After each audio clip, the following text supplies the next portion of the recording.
Assalamualaikum sahabat Villa. Untuk membantu dakwah kami, yuk salurkan donasinya di nomor rekening di bawah ini atas nama Ziz Umatul Firdaus.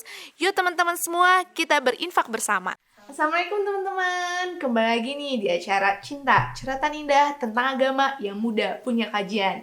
Nah, alhamdulillah hari ini kita masih diberi kesempatan untuk bertemu dan juga nonton dan belajar bareng-bareng di kajian ini. Nah, hari ini temanya adalah penyakit hati dan terapinya. Hari ini juga kita akan bahas bareng-bareng bersama Ustadz Indra Anbia.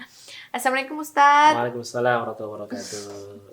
Alhamdulillah kita minggu ini juga bertemu lagi Ustadz. Alhamdulillah Diberikan umur yang panjang. Ya Allah, terima kasih. Mudah-mudahan berkah ya. Amin. Gitu. Sama juga buat teman-teman ya Ustadz, semoga selalu diberikan kebahagiaan, kesehatan dan juga umur yang panjang. Amin insyaallah.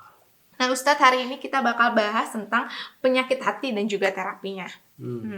Tapi sebelumnya tadi mau nanya nih, apa sih penyakit hati gitu menurut Ustadz Indra Anbia? Ya, baik. Alhamdulillahirabbil alamin. Wassalatu wassalamu ala asrafil anbiya'i wal mursalin wa ala alihi wa ashabihi wa man tabi'ahu bi ihsanin ila yaumiddin. Asyhadu an la ilaha illallah wahdahu la syarikalah wa asyhadu anna Muhammadan abduhu wa rasuluh alladzi la nabiyya ba'da amma ba'du. Teman-teman sekalian, jadi Allah Subhanahu wa taala memberikan manusia al-qalbu gitu. Hati, yang hati ini kadang bolak-balik ya, sehingga ada sebuah doa yang diajarkan oleh Nabi SAW. Allahumma ya muqallibal qulub tsabit qalbi ala dinika. Ya Allah, wahai yang maha membolak-balikan hati ya, maka kokohkan kami dalam keimanan kepadamu. Nah, jadi teman-teman sekalian, kalau Imam Al-Ghazali beliau memberikan contoh atau gambaran hati itu seperti cermin. Ya. Jadi hati itu seperti cermin. Kalau cermin itu dia setiap hari kena debu. Ya. Kalau debunya nggak kita bersihkan dalam waktu yang lama, maka nanti kotornya nempel. Kalau kotornya nempel, susah dibersihkan. Nah, tapi kalau misalkan setiap hari dibersihkan nih, ada debu nempel, bersihkan, ya, maka cerminnya pun menjadi bersih. Nah, gitu. Jadi hati sama seperti cermin ya. Hati ini kadang terkotori gitu ya dengan hal-hal perbuatan dosa atau apalah gitu. Nah, kemudian ada juga yang memberikan gambaran bahwa hati itu sama seperti tubuh ya. Kalau ada salah satu anggota tubuh yang sakit, maka tubuh yang lain pun akan merasakan sakit. Nah, hati juga begitu. Kalau ada penyakit hati muncul masuk ke dalam jiwa kita, atau penyakit hati ada pada diri kita, maka ini akan berpengaruh kepada yang lain ya. Jadi kalau misalkan kita punya penyakit hati, contoh misalkan ya, kita punya penyakit hati dengki ya, iri, itu akan berpengaruh kepada yang lain ya, berpengaruh kepada ibadah ya, berpengaruh kepada fisik gitu ya. Karena orang dapat kebahagiaan, kita iri, jadi stres. Ya, itu stres mikiran batur gitu ya. Batur gitu mikiran orang kan gitu. Ya, gitu. Nah, jadi penyakit hati ini adalah hal-hal yang bisa merusak ke dalam jiwa kita, yang ini jelas akan mempengaruhi baik itu kepada ketaatan kita, keimanan kita, atau juga berpengaruh kepada fisik kita. Gitu. Ya. Nah, kemudian apa sih gitu ya? Apa sih penyakit hati? Banyak ya penyakit hati itu. Diantaranya ada kefasikan. Fasik, tahu fasik? Sering dengar tuh. Jadi fasik itu orang yang tahu tapi dia tidak melakukan. Itu fasik. Itu penyakit hati itu. Ya. Orang tidak mau mengerjakan apa yang dia tahu, itu fasik, dan itu bagian dari penyakit hati. Ya. Orang yang tahu bahwa ada yang menciptakan dia, tapi dia tidak mau beribadah kepada yang sudah menciptakannya, berarti hatinya bermasalah, kan gitu, ya, hatinya bermasalah. Kemudian juga ketika kita melakukan suatu kebaikan, kemudian kebaikan ini ingin dilihat oleh orang, itu pun berarti bermasalah hatinya, ya, gitu. Maka yang kita kenal dengan istilah apa? Ria. Ya, jadi kita mengerjakan sesuatu karena ingin dipuji oleh manusia. Ya, apalagi sekarang zamannya dikit-dikit video, dikit-dikit update. update ya, gitu. Beres berbuat kebaikan langsung update gitu kan. Nah ini bagian dari penyakit-penyakit hati yang bisa merusak, ya bukan hanya merusak kebaikan kita, bahkan juga justru merusak dari pahala kebaikan itu sendiri. Kalau misalkan Dini berbuat kebaikan, misalkan ya sedekah 1 M. Waduh, amin, ya Allah, amin. 1 ember gitu. Ya.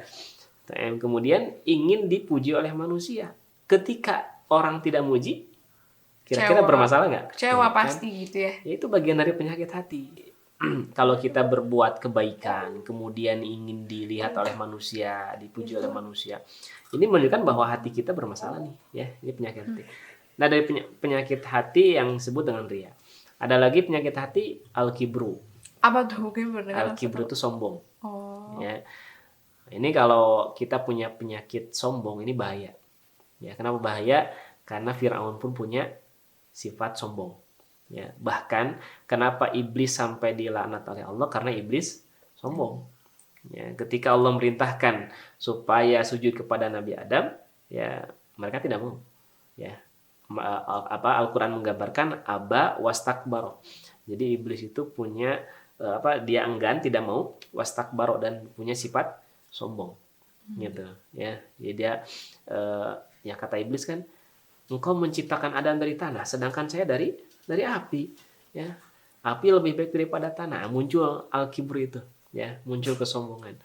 Nah, biasanya sombong ini banyak faktornya.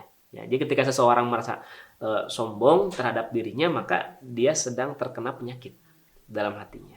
Makanya dalam hadis Nabi SAW, Nabi SAW mengingatkan, la yadkhulul jannata man kana fi qalbihi mithqala dzarratin min kibrin. Ya, tidak akan masuk surga orang yang dalam hatinya sekecil apapun bentuk kesombongan. Ada orang yang nanya, Rasulullah, saya kalau beli bajunya bagus, ya, bermerek lah gitu.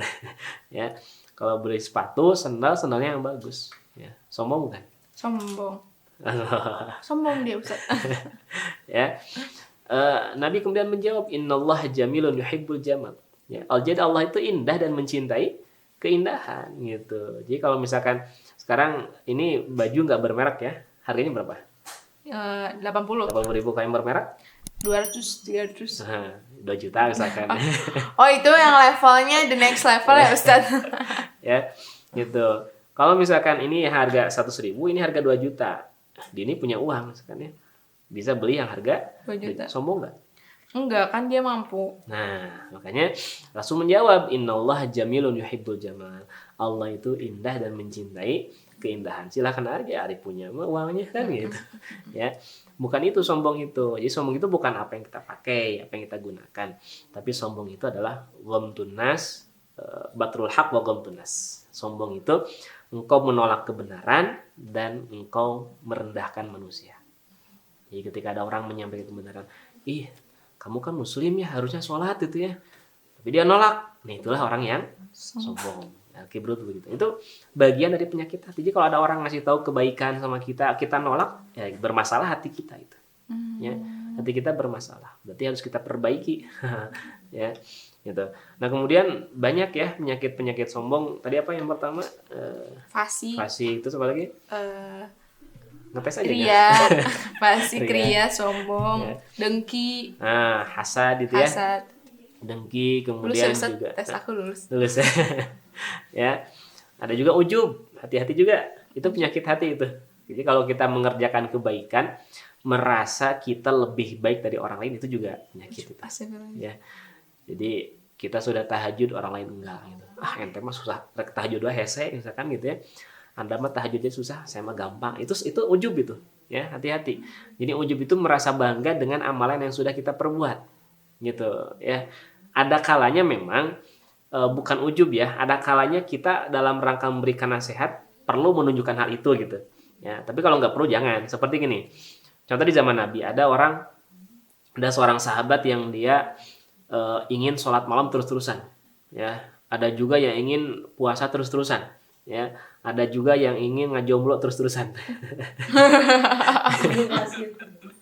Ya. Ya, tapi bukan kameramen ya. Kalau kameramen bentar lagi mau nikah. Kameramen kayaknya. Ya, gitu. Beres Covid gitu ya. Atau kapan beres ya. Nah, jadi teman-teman sekalian, ini saya lupa lagi ya. Apa itu? Uzub Ustaz. Ujub ya gitu. Nah, jadi ada orang yang ingin dia bertekad, ya Rasulullah saya akan membujang selamanya, ngajomblo selamanya, ingin apa? Fokus ibadah. Ingin fokus ibadah. Nah, kemudian Nabi bilang begini, nggak boleh ya. Kalau Anda mau sholat malam, silakan sholat malam. Tapi ada hak tubuh untuk tidur, untuk istirahat. Anda mau puasa silahkan. Tapi ada hak juga Anda untuk yang lain, tetap berbuka, kemudian jangan setiap hari puasa gitu ya. Kecuali bulan Ramadan saja. Nah, Anda yang memujang selamanya, jangan gitu. Saya juga nikah, kata Nabi kan gitu. Nah, 3 orang ini kemudian dia bilang begini, ya Rasulullah, bukankah beda antara engkau dan kami gitu. Kalau engkau kan dosamu yang telah lalu dan dosamu yang akan datang diampuni oleh Allah. Kalau kita kan nggak diampuni gitu. Jadi kita pengen ibadah seperti itu. Nah, di situ Nabi agak meninggi suaranya. Kemudian Nabi bilang begini, Inni atqakum wa a'lamakum billahi ana. Yang paling takwa di antara kalian, yang paling berilmu di antara kalian itu adalah saya. Nabi sombong nggak? Ujub nggak? Tapi kan dia mencontoh, Jadi menegaskan. dalam rangka untuk memberikan pengajaran gitu. Ya, Anda tuh jangan begitu, udah tahu itu salah gitu. Nah, kadangkala kita harus agak meninggi bukan dalam rangka ujub, memberikan pengajaran. Gitu. Ya. Tapi kalau kita ujub, emang sengaja gitu ya Ustaz. Ya, ada kawan kita, kamu hari ini udah berapa juz tilawah? Ya, belum 1 halaman sih. Saya mah. Ya, itu hati-hati ya. Berarti itu ketika kita ujub dengan amalan kita, berarti ada masalah dengan hati kita. Gitu. Ya, bermasalah dengan hati kita. Jadi Ustadz banyak banget nih jenis-jenis dari penyakit hati ya. Banyak. Kayak tadi udah gak kehitung berapa gitu. Tapi kalau dibahas semua Ustadz, ini sampai Lebaran tahun depan. Jadi kita pilih satu ya Ustadz, kita mau tadi yang agak-agak sering banget diomongin gitu. Dengki Ustadz. Betul ya? Apa itu dengki? Nah, itu dia pertanyaannya. Dini tanya, kalau Dini yang jawab takutnya tidak menjawab. Jadi kita nanya ke Ustadz aja, dengki itu apa Ustadz gitu. Dan kenapa dengki itu jadinya tercela gitu. Tercela ya. Jadi gini teman-teman sekalian, di antara penyakit hati yang bisa merusak ya. Baik itu merusak hati kita, bahkan bisa merusak amal kebaikan yang sudah kita lakukan. Aduh. Gitu. Hancur ya. Semuanya Ustadz itu mah. Bisa hancur. Sama seperti virus. Ya, jadi virus yang masuk ke dalam tubuh seseorang, kemudian virus ini menggerogoti gitu. Ya. Dan kadang mungkin ada orang-orang yang tidak merasa karena dia nggak tahu ya, kan di dalam kan gitu. Sampai akhirnya sudah stadium 4 misalkan. Udah nggak bisa ketolong kan gitu. Nah, itu teman-teman sekalian, dalam bahasa Quran atau dalam bahasa hadisnya itu, dengki itu dengan istilah hasad. Ya. Jadi istilah hasad. Seperti misalkan di dalam surat Al-Falaq, wa min syarri hasidin idza hasad. Jadi hasad itu adalah dengki, iri. Nah, kenapa iri ini atau dengki ini bisa merusak? Ya, bisa merusak atau juga menjadi penyakit hati kita. Karena dengki ini dia berharap ya supaya orang itu tidak mendapatkan kenikmatan. Atau ketika orang itu mendapatkan kenikmatan, maka dia berharap supaya kenikmatannya hilang. Gitu. Ya, makanya orang yang dengki ini capek, saudara. Iya, bingung juga ya. Ya, capek. Dan Nabi SAW sampai memberikan kewaspadaan kepada kita. Kata Nabi, iyyakum wal hasada fa innal hasada ya'kulul hasanat kama ta'kulun narul hatab. Jauhi oleh kalian hasad, dengki, iri ya. Karena dengki itu bisa menghilangkan kebaikan-kebaikan yang sudah kita lakukan. Ya. Jadi tadi dengki itu apa? Dengki itu kita ingin supaya kenikmatan yang ada pada orang itu hilang. Ya. Ada jahat juga dipikir-pikir Ustaz. Iya, memang jahat ya. Tapi kadang suka muncul juga iya, gitu. Iya, suka kayak ada perasaan sedikit nih kalau aja aku yang dapat itu. Nah, jadi ada jadi dengki pun punya tingkatan-tingkatan. Ya. Ada dengki yang para ulama sampai tidak menjatuhkan kepada haram, tapi kepada ya makruh saja gitu ya. Dan kadang-kadang kan tidak bisa menolak hati ini untuk berkata seperti itu, Ustadz. Ya, kayak misalkan gini, ada tetangga punya handphone baru, ya, keluaran terbaru gitu. Betul. Nah, kita ngelihat, aduh pengen, ya. Nah, kalau misalkan kita pengen seperti orang itu miliki, boleh nggak? Ya, boleh aja sebatas boleh pengen aja kan gitu ya. Saya pengen punya kayak gitu kan, silahkan saja gitu kan. Tapi ketika dalam hati kita kemudian, ya Allah mudah-mudahan rusak eta HP ada yang nyuri. Itu berarti kita kena penyakit iri, hasad gitu. Ya, jadi kan memang nanti ada tingkatan-tingkatannya ya gitu. Nah, tingkatan yang paling buruk itu adalah kita berharap supaya kenikmatan yang ada pada orang itu hilang dan berpindah kepada kita. Itu yang paling buruk, ya, gitu. Nah, jadi ini yang mesti kita waspadai. Nah, kadang kan hati itu gitunya. Betul, Ustaz. Melihat orang lain dapat kenikmatan tuh. Aduh, pengen gitu. Kenapa ya dia yang dapat? Astagfirullahaladzim. Jadi mencurahkan nih hati. Langsung di terapi udah ini mah Ustaz. Ya, gitu. Nah, makanya Nabi sampai memberikan warning gitu ya. Iyyakum wal hasad. Jauhi oleh kalian sifat hasud itu, ya. Penyakit dalam hati kita, iri kepada orang lain, sehingga hasud itu bisa menghilangkan kebaikan-kebaikan yang sudah kita kerjakan. Dan ternyata teman-teman sekalian, banyak keburukan-keburukan atau banyak kejahatan-kejahatan yang justru muncul daripada iri. Dia awalnya iri jadi berkembang biak gitu. Betul, ya. Seperti misalkan kasus dulu ya, pembunuhan pertama yaitu anak-anak Nabi Adam ya. Gitu. Kenapa Qabil membunuh Habil? Itu tidak semata-mata Qabil membunuh Habil tiba-tiba dibunuh, enggak. Awal mula dari apa? Awal mula dari iri. Gitu. Jadi Qabil melihat, kayaknya saudara saya mah Habil gitu ya, lebih disayangi sama orang tua. Muncul iri dari situ, dari iri kemudian disimpan iri itu terus gitu ya. Akhirnya kemudian pas satu saat saya bunuh kamu kan gitu ya. Nabi Yusuf ya, sampai dibuang ke sumur. Itu kan karena bermula dari saudara-saudaranya iri. Ya, mereka mengatakan ayah kita kayaknya mereka lebih cinta sama Yusuf dan saudaranya Binyamin ya. Gitu. Sama kita mah kayaknya enggak. Udahlah, yuk kita bikin makar gitu ya. Kita bikin konspirasi ya. Kita buang Yusuf ya. Kemudian kita bilang sama ayah kalau Yusuf dimakan oleh binatang. Kan gitu. Sampai bikin seperti itu gitu ya. Sampai kemudian membuang Nabi Yusuf ke dalam sumur gara-gara apa? Awalnya dari iri. Ketika dia merasa orang lain dapat nikmat itu sedangkan saya enggak. Ini kan bahaya. Ya, bahaya banget lah. Capek Ustaz ya. Udah mikirin strategi, mikirin alasan gitu ya, tapi memang nggak bisa ditolak ya kadang-kadang hati itu. Nah, ya kadang begitu ya, itu masalahnya gitu. Ya, kenapa manusia seringkali begitu ya? Betul, Ustaz. Makanya Nabi memerintahkan kita supaya udah jauhi gitu. Nah, berarti kan jauhi itu berarti bagaimana kita mencegah muncul dengki itu, Ustaz? Ya. Jadi ketika munculnya ya. Jadi muncul dengki itu banyak ya, banyak faktor di antaranya bisa jadi karena kebencian. Ya, ini benci sama si fulan ya, sama si A misalkan. Dia dapat nikmat nih. Kan kita pengen supaya nikmat itu hilang kan gitu ya. Adalah sedikit. Ya, karena kita benci sama orang itu gitu. Kenapa sih dia dapat nikmat? Harusnya kan enggak. Nah, itu kita benci. Itu juga karena kita enggak mau diungguli sama orang lain. Ya, kita punya handphone nih, padahal handphonenya canggih gitu. Tapi ketika kawan kita punya handphone yang terbaru, baru keluar dia langsung beli. Ini saya nggak boleh terungguli nih. Ya, nah ada juga yang kayak gitu. Jadi banyak penyebab faktor orang dengki. Ya. Gitu nih teman-teman, berarti nih supaya preventifnya kita jangan memunculkan si perasaan benci itu ya Ustaz. Betul.